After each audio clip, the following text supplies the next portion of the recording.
So I want to introduce Lisa LeDuc to sing the Star Spangled Banner.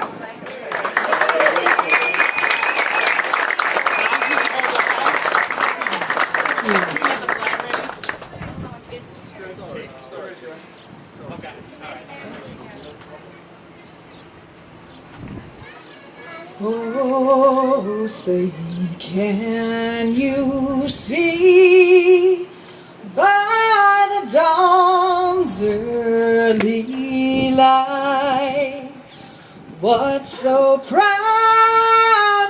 we hailed at the twilight's last gleaming, whose broad stripes and bright stars through the perilous fight o'er the ramparts we watched were so gallantly streaming, and the rocket's red glare, the bombs bursting in air, gave proof through the night that our flag was still there. Oh, say does that star-spangled banner yet wave o'er the land of the free and the home of the brave?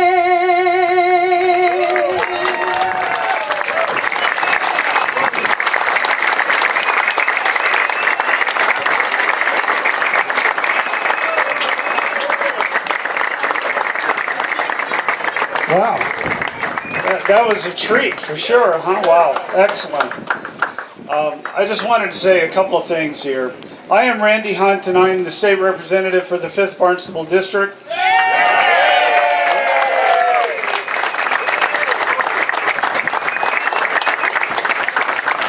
I want to thank everybody for coming out this afternoon and remind you that Jimmy at Two Brothers Pizza is inside cooking away. When we're done here, he's also a client of mine, so I'm a CPA. I always want to push the businesses. I think he's selling slices inside as well as pizza pies, so please go in and spend a little money with him afterwards. That would be great.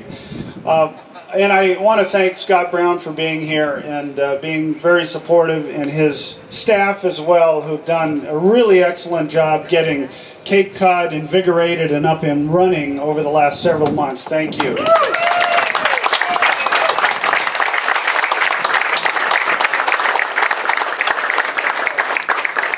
Now, few people know that we share a few things in common. One is that back in his younger days, he was on a centerfold in Cosmopolitan magazine. I tried out for a band called Centerfold one time.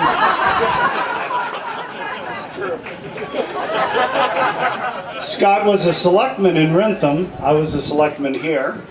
Scott won his race for state representative, as well as I did here, so there's some parallels. And what's interesting up at the State House is when Scott ran for the Senate seat, he left an office that is now my office in the State House.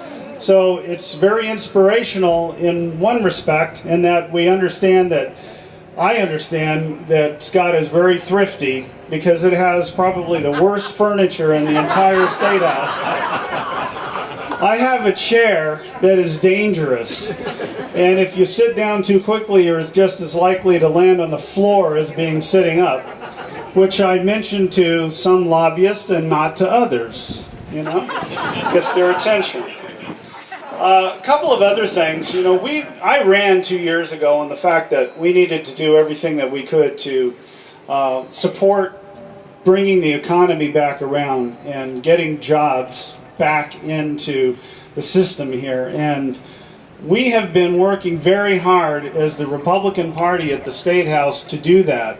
I participated in having a learning tour stop right here in Sandwich last December, and we collected a lot of ideas from businessmen and businesswomen who were at that seminar or that event. And we took those back, and we actually got a number of things put into the budget this year.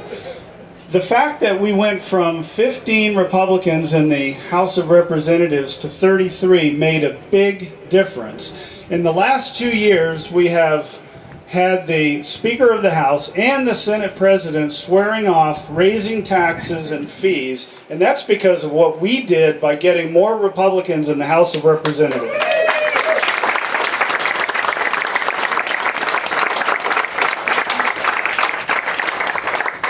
And just to illustrate, it's not a lost cause. Hold, let me change something. Okay, now I'll take the reverb off so it doesn't, sound so echoey. One of the things that we did, that I worked on, was that the definition of a small business in the state was a business that had fewer than 10 people. And that's just not realistic. Even at the federal level, it's well recognized that 50 people and fewer is really a better definition. I worked very hard across the aisle to get some things changed so that small businesses, and if you own a small business and you know what a fair share contribution is, then you know that there are many of them, including the one behind me, that have spent hundreds and thousands of dollars in penalties just trying to comply with this law. And so we made some changes, and it was bipartisan, so that employees that are already covered by somebody else don't count in the calculation. That's huge. That seasonal employees don't count in that calculation. That's huge. And my contribution to it was that we were going to double the number from 10 to 20 as that threshold. That's huge.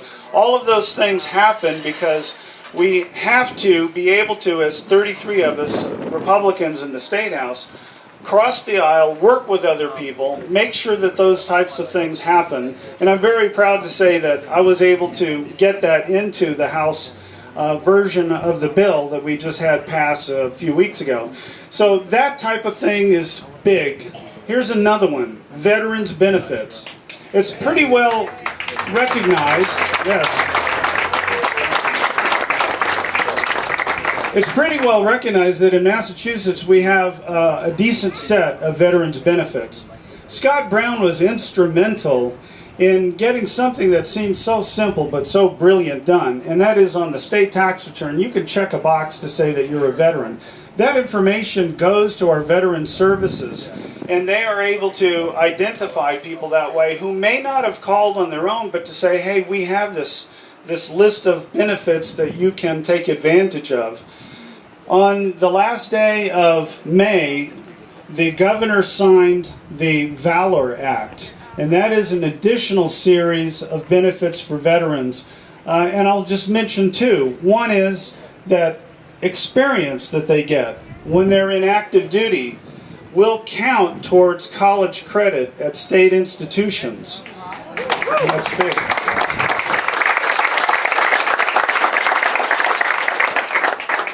And another is, along that same line, when you come back, if you're a tradesman, we had a system set up.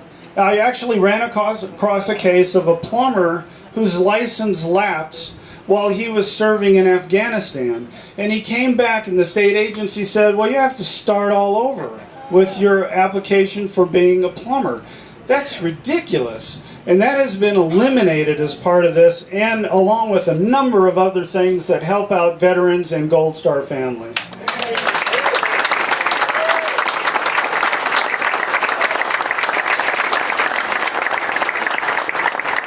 With that, I want to segue to having Scott talk to you for a few minutes. Scott was well recognized as being in the legislature the expert on veteran affairs. And that was one thing that we share in common. And I want to say thanks also to this man right here on my right, your left, Tom Lynch, who was up at the State House working for veterans, going to every single legislator's office. And with people like this or this active, we got that done on a unanimous vote. Thank you, Tom Lynch.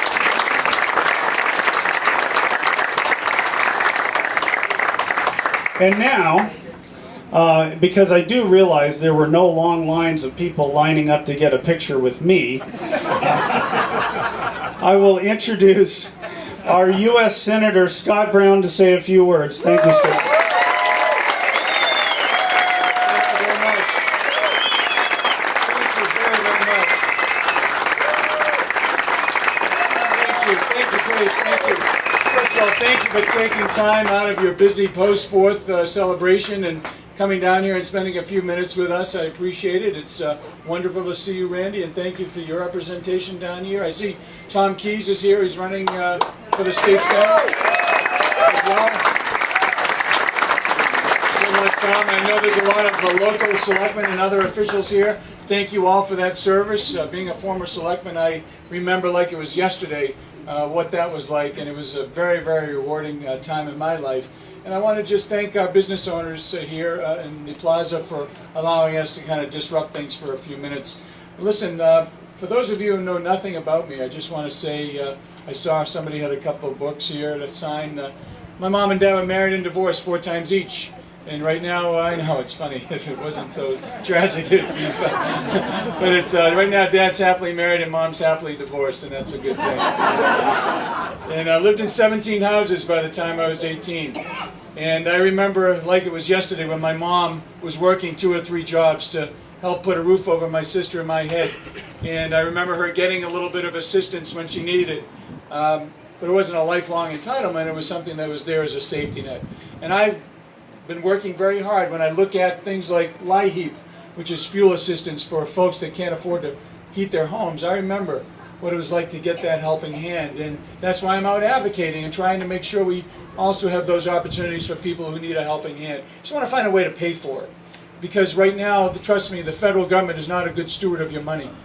They are very, very wasteful, and I'll tell you what, it's been an eye-opening experience. Senator Carper and I just had a hearing the other day where Medicaid, we spent 101, you spent 101 of your million of your tax dollars to collect around $20 million, so a loss of $81 million. And when we had the hearing, we were talking and grilling him on, like, why? What have you done? Have you tried to correct this problem? So, well, we just fired the subcontractors that were collecting the money. I said, well, it's only been 5 years. You know, why don't you do it a little bit earlier? Why didn't you find out that this was a money-losing operation right from the get-go? And there are other stories just like that, things that we can do better and should be doing better with your tax dollars. And listen, Randy, I know there's not just Republicans here. I know there's good independents and Democrats in here right now, because I know that personally. And the one thing we all have in common, folks, is we're Americans first. Americans first.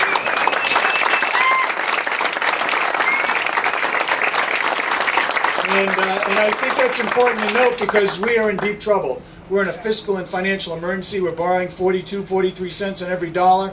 When I went down there, $11.95 trillion national debt. It's up to over 15.7 and rising. We're looking at our kids and grandkids here being able to hopefully pay that back. Where, as a result of the lack of regulatory and tax certainty, there's this kind of wet blanket over businesses right now. And then you throw in the health care bill and the 19 taxes that are associated with that, the $500 billion in Medicare cuts, and that's a very, very stark difference between Professor Warren and I. I want to repeal it because it's not good for Massachusetts. It's an economic issue. It's a jobs killer, and she's a jobs destroyer by wanting to have 18 to 19 new taxes going into effect, the $500 billion of Medicare cuts for our seniors, and then taking it a step further and actually pushing for a single payer, almost Western European type of government rationing program. It's unbelievable, and it dramatically affects each and every one of you in this room. So I'm going to do what I can once again, and even though the Supreme Court obviously made their position known. You have the final say on November 6th, once again, to send a very, very powerful message.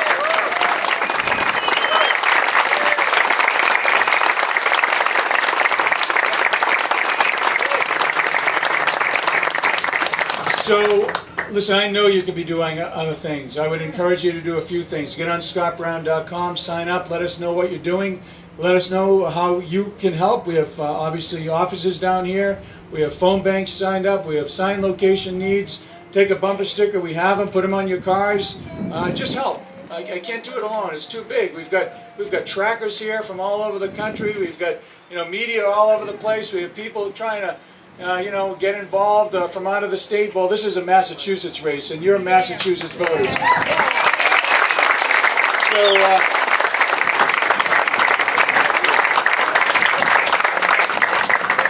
You're going to make the decision, not the outside groups, not the outside money, not the outside interest groups. You are going to get out on November 6th and make a very, very powerful statement to let them know that you want an independent voter and thinker down there. You want someone who's the second most bipartisan senator down there, solving problems, looking at our economic needs, moving our country forward. You don't want a rock thrower, a self-proclaimed rock thrower, someone who wants to leave blood and teeth on the floor. You want somebody like me who's been down there, working across the aisle, pushing our country forward. Because imagine if there were 100 rock throwers down there. We'd be in the same position we're in right now. People just banging heads and not going out and getting things done, because we're in deep trouble, folks. And we need to work together right now in this moment in time to get our country moving forward. And that's what I'm going to do. That's what I'm doing now. That's what I'm going to do again. And I can't do it alone. It's just too big.